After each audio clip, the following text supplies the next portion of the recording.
तो स्वागत है आपका एक और न्यू वीडियो में। तो इस वीडियो में हम लोग बात करने वाले हैं कुछ इफेक्टिव टिप्स के बारे में, जिसकी मदद से आप अपने किसी भी एग्जाम में अच्छे मार्क्स स्कोर कर सकते हैं। आपके हाफ ईयरली एग्जाम्स भी आ रहे होंगे, तो क्लास 10 और 12 के लिए तो हाफ ईयरली एग्जाम्स उतना इंपॉर्टेंस नहीं रखता है अगर मार्क्स पर्सपेक्टिव से देखा जाए तो। लेकिन क्लास 11, 9, 8 और बाकी जितने भी क्लासेस हैं उनके लिए हाफ ईयरली एग्जाम्स एक मेजर एग्जाम है, क्योंकि ये आपके आधे सेशन का ओवरऑल है। और अगर इसमें आपके अच्छे मार्क्स नहीं आए तो आपका ओवरऑल मार्क्स इफेक्ट हो सकता है, यहाँ तक कि आप अगली क्लास में नहीं भी प्रमोट हो सकते हैं। तो बहुत से स्कूल्स खुल चुके होंगे और बहुत से नहीं खुले होंगे। जिनका एग्जाम्स ऑनलाइन हो रहे हैं उन लोगों को तो कोई टेंशन ही नहीं है, लेकिन फिर भी ये वीडियो देखो एंड तक, क्योंकि लास्ट में तुम लोग को एक बहुत इंपॉर्टेंट बात पता चलने वाली है। हाँ, आप स्किप मत कर देना, क्योंकि अगर तुम लोग वीडियो को स्किप कर देते हो तो कोई फ़ायदा नहीं है वो लास्ट की बात देखना। और जिन लोगों का एग्जाम्स ऑफलाइन हो रहे हैं उन लोगों को तो ये वीडियो देखना ही पड़ेगा। तो चलिए जानते हैं वो टिप्स।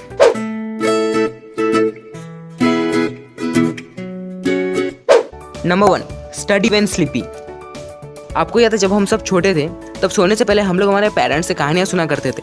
तो अब जब आपके सोने का टाइम हो रहा हो उसके कुछ मिनट पहले से पढ़ाई करना स्टार्ट कर दें।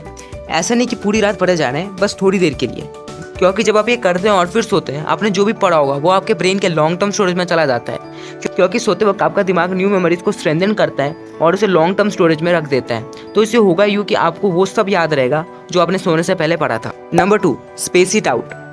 एक बहुत अच्छी लर्निंग टेक्निक जिसे स्पेस्ड रिपीटेशन भी कहा जाता है, जिसका मतलब ये है कि आप इन्फॉर्मेशन को चंक्स में ब्रेक कर देते हो और उसको अलग अलग करके ज़्यादा टाइम लेकर पढ़ते हो ताकि वो आपको एकदम अच्छे से समझ आ जाए।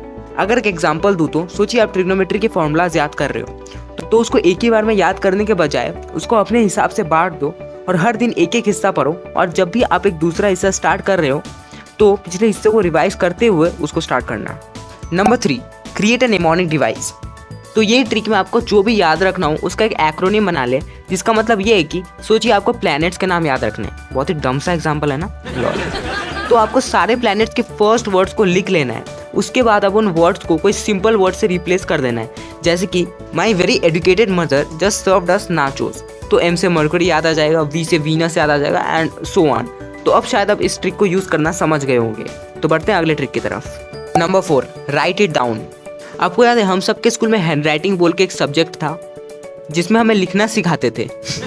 तो यार उन 3rd ग्रेड लेसन्स का यूज़ करो, लिख कर पढ़ाई करो। रिसर्चर्स ये सजेस्ट करते हैं कि जब हम लिख कर किसी चीज़ को याद करते हैं तो इन्फॉर्मेशन ज़्यादा सिक्योरली स्टोर होती है दूसरे किसी भी टेक्निक्स के तुलना पर, जैसे कि पढ़कर याद करना।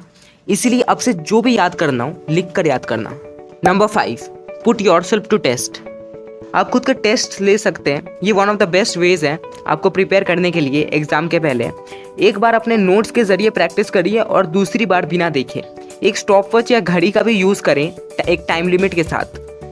Number 6, shout it out. एक ही समय पर इंफॉर्मेशन देखने और सुनने का डुअल एक्शन आपकी मेमोरी में उस बात को सील करने में मदद करती है। तो हमेशा पढ़ाई करते समय नोट्स ज़ोर ज़ोर से बोलकर पढ़ें।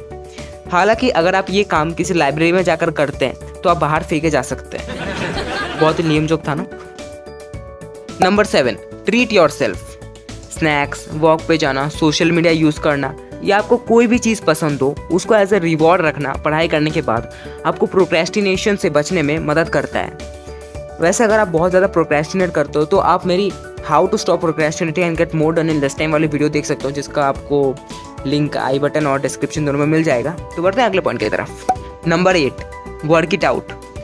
रिसर्चर्स ने ये कहा है कि आधे घंटे की एरोबिक एक्सरसाइज आपके ब्रेन प्रोसेसिंग स्पीड और दूसरे ज़रूरी मेंटल एबिलिटीज़ को इम्प्रूव कर सकता है। आप जॉगिंग कर सकते हो या साइकिलिंग भी कर सकते हो।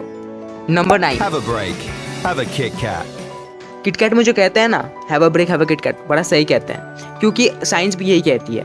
हर 75 टू 90 मिनट्स में ब्रेक लेना आपकी प्रोडक्टिविटी को बूस्ट कर देती है और कोई भी एक सिंगल टास्क पे फोकस करने की आपकी एबिलिटी को इम्प्रूव कर देती है। असली प्रोडक्टिविटी के लिए उस ब्रेक के दौरान फ़ोन ना चलाकर एक्सरसाइज करें या कोई सेल्फ इम्प्रूवमेंट बुक पढ़ें।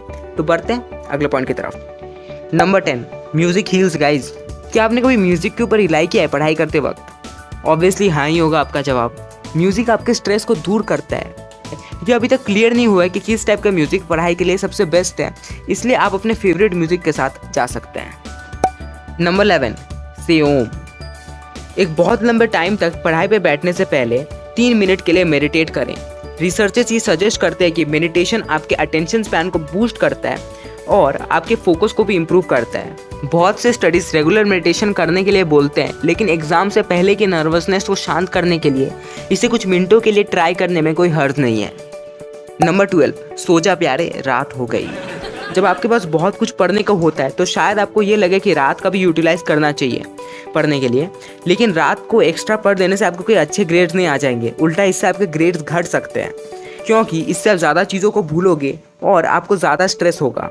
अगर कोई बड़ा एग्जाम अगले कुछ दिनों में आने वाला है तो 7 से 9 घंटे की स्लीप ज़रूरी होती है। रिसर्चेस ये दिखाते हैं कि एक सॉलिड नाइट स्लीप हमारे डिक्लेरेटिव मेमोरी को इम्प्रूव करती है, जिसको ability to remember facts during exam से भी जाना जाता है। Number 13, learn what works. कुछ लोग सुबह जल्दी उठकर पढ़ना पसंद करते हैं तो कुछ लोग रात को पढ़ना पसंद करते हैं। कुछ लोग ग्रुप स्टडी करना पसंद करते हैं। कौन है ये लोग, कहां से आते हैं? और कुछ लोग एकदम अकेले पढ़ना पसंद करते हैं। ये ढूंढने की कोशिश करिए कि आपके लिए सबसे इफेक्टिव मेथड कौन सा है और फिर उसी से स्टिक रहें। तो यही 13 टिप्स फॉलो करके आप अपने हाफ ईयरली एग्जाम्स और आने वाले किसी एग्जाम्स में बहुत अच्छे मार्क्स स्कोर कर सकते हैं। तो अब जिनके ऑनलाइन एग्जाम्स हो रहे हैं सबको पता है वो लोग कैसे अटेम्प्ट करने वाले हैं पेपर। तो यार देखो, कोरोना के केसेस घट रहे हैं, हाफ ईयरली तो चलो ऑनलाइन हो गया, लेकिन फाइनल के वक्त क्या करोगे? इसलिए पढ़ लो। देखो अभी मौका है चीट करने का, और मैं बोल भी नहीं रहा कि मत करो, बस पढ़ लो, क्योंकि ना तुमने फ्यूचर देख रखा है और ना मैंने। इसलिए चीटिंग करना है करो, पर पढ़ के, क्योंकि फाइनल्स तो शायद ऑफलाइन ही होंगे अगर थर्ड वेव नहीं आती है। वाह क्या एक्टिंग कर रहा है। तो आज की वीडियो में इतना। तो अगर आपको ये वाली वीडियो पसंद आई या फिर आपको कुछ भी नया सीखने को मिला तो चैनल को सब्सक्राइब कर दो यार, और उसके बाद बाकी के फॉर्मेलिटीज भी पूरा कर देना। और गणेश चतुर्थी की आप सबको हार्दिक शुभकामनाएं।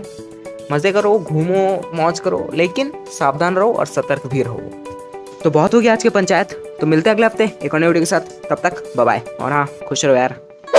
लैम्बो ट्रक विच गेड़ी सिद्धि हालीवुड गीत देसी मुंडे याद सुने बॉलीवुड म्यूजिक दी वेवा ना पाल दे कोई फेवा गाउणा भी आंदा ते लिरिक्स है चंगे जेड़े चलदे सी किसे तो ना ठलदे सी उन्हां दा बनाउंदे अकलाउन मुंडे बराउन मुंडे